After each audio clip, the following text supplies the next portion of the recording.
howdy, all you collector car fans out there. This is once again Jason, the owner and founder of Southern Bush Motorsports.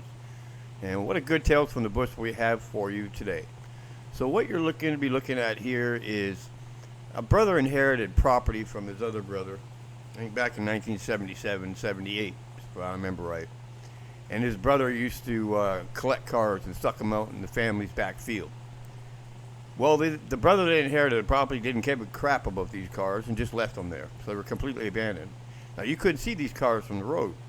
I found it through old Google Earth pictures. And it was deep in the bush in South Carolina. These cars were buried. You couldn't get most of these cars out. I was able to get a couple of them out, but the process that I used, there's a Roadrunner there, what I had to do to get these cars out, because they were completely covered in kudzu. Kudzu is a Japanese weed that was brought over to South Carolina by accident, and it just wraps around everything, and it's strong as heck. I mean, you might be able to see my other video where I have a truck that I use for extraction called Old Orange. I actually had to break Old Orange in for this to rip these cars out, because the weeds were just wrapped around them. But there's no super rare cars in here like Hemi cars or Yankos or anything like that, but these cars are still out there. That's a big block Caprice right there. I think that was a big block Caprice. But these cars are definitely still out there, but they're just a little bit harder to find, and you just got to keep going because they're out there. You're not going to walk around the corner and find a,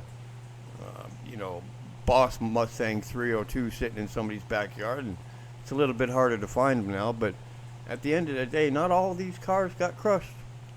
They're still out there. There's a lot of cars that didn't get crushed. Because remember back in 69 through 77 or whatever, we drove these cars every day, so there was a lot of cars out there, and accidents and crushing and stuff like that, and cars just disappear. But back then, a lot of people didn't realize that, please don't crush a Hemi Charger, but we crushed it anyways.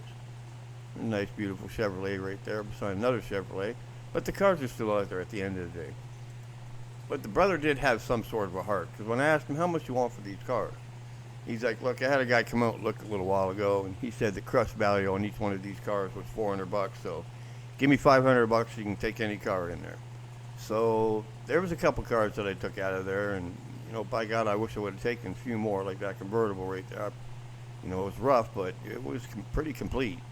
And that Coronet right there, it was only a Coronet 500 318 car, but, these cars have what I like to call a South Carolina burn, which is cars in South Carolina don't have a lot of rust. But because of the humidity and how bloody hot it is there all the time, it'll just burn the paint off a car. But at the end of the day, there's not a lot of rust on these cars. Running moonshine and liquor and stuff like that back in the 60s and stuff was a pretty big business. So a lot of these muscle cars, they're actually in South Carolina. It's a little tip I can give you. Without a doubt, I found more cars in South Carolina and Florida than anywhere else in North America. And I literally traveled all over North America. And a lot of high-end cars. Maybe not super rare cars like Hemi Cooters or anything like that, but a lot of big block cars, because these guys that run in this moonshine knew what they needed. By using Google Earth, you can actually eliminate a lot of time on the road. So let's just say you live in Tulsa, Oklahoma, and you go on Google Earth, look around your area, start looking for wide open areas. When you see things that might look like cars that are lined up, zoom in and take a look at it. Got to remember the images that you're looking at on Google Earth are usually 6 to 8 months old. So it's cars that have been sitting there for 30 years. It doesn't matter if they're 6 to 8 months old images. The cars are probably still going to be there. But that's how I found a lot of bigger collection of cars, is that I went on Google Earth, started searching around the areas that I wanted to be in, and, there they are. The cars are there. If you're driving around, you pick a Saturday, want to drive around and check out to see if you can find cars. People that collect cars have telltale signs. You'll see stuff on their mailboxes that indicates that they're car people, or engines in the back, or barns in the back. You just have to look for these cars, because the cars are probably in a little bit rougher condition than you'd want, but the cars are still out there. And if you take a good, say, Saturday afternoon, go out with your kid or your friend or whatever and start looking for cars, you're going to find something.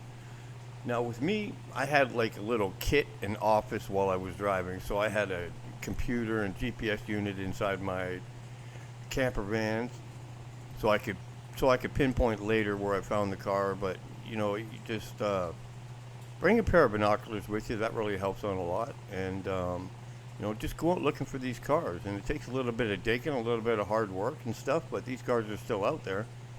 Like I said, they're not a lot. They're not easy to see anymore. This place that I was at right here, you can see these cars are. You couldn't see this stuff from the road if you tried. And there's not a lot of rare cars in here, but there's some really cool cars. 100%.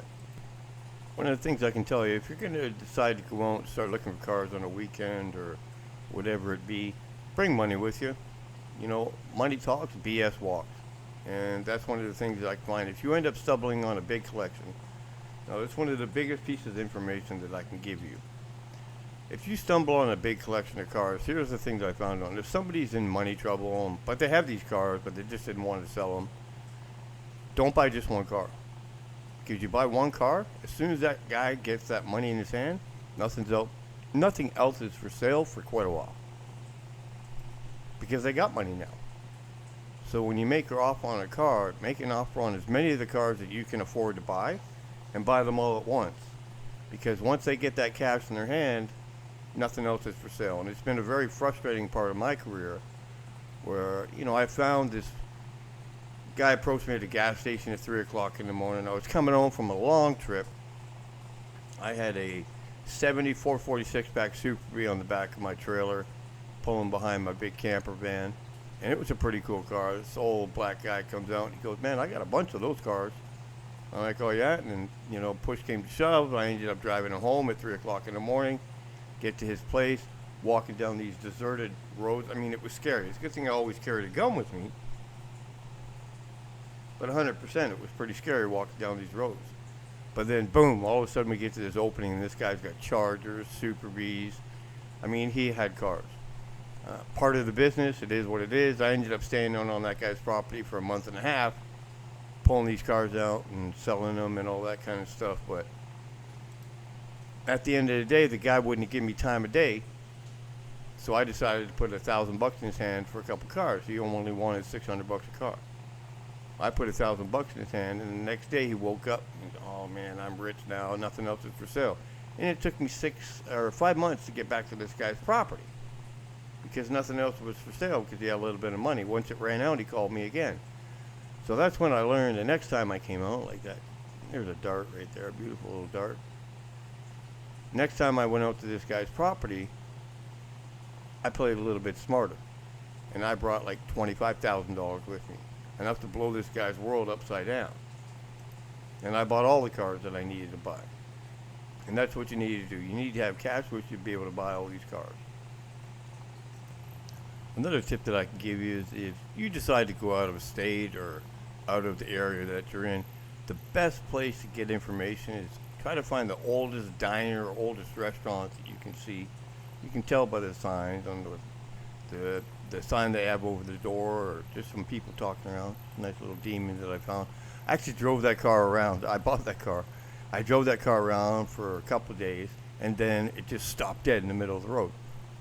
And it turned out that the old guy that put it away had put Varsol in the gas tank to preserve it.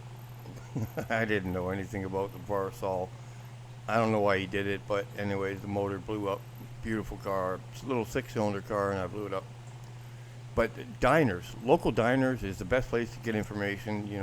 Just sit around, hang out there, talk to the old guys that are there. That's a good way to find out where stuff is, and especially if you know that you're a pretty serious buyer. Hang around with these old diners and stuff. These old coots that are around that just love to spill their beans, and it's a good way to at least start your little adventure. Make sure you bookmark everything on your GPS. Make sure if you have a physical map that you put dots on your map. There's another Coronet sitting right there.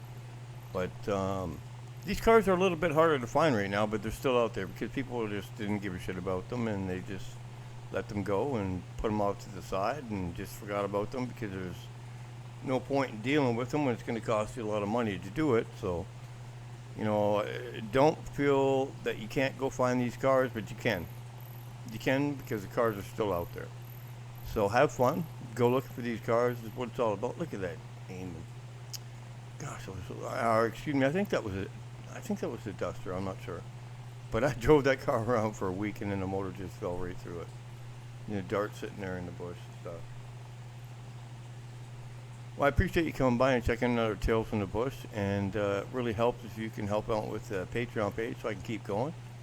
Another dart stuck out there. Look at the kudzu, just all the weeds wrapped around it. It was just a shame that this guy didn't care about these cars anymore, but it is what it is. Thanks for coming by and checking another Tales from the Bush, and we hope that you continue to like and subscribe, and we'll come back soon with another Tales from the Bush.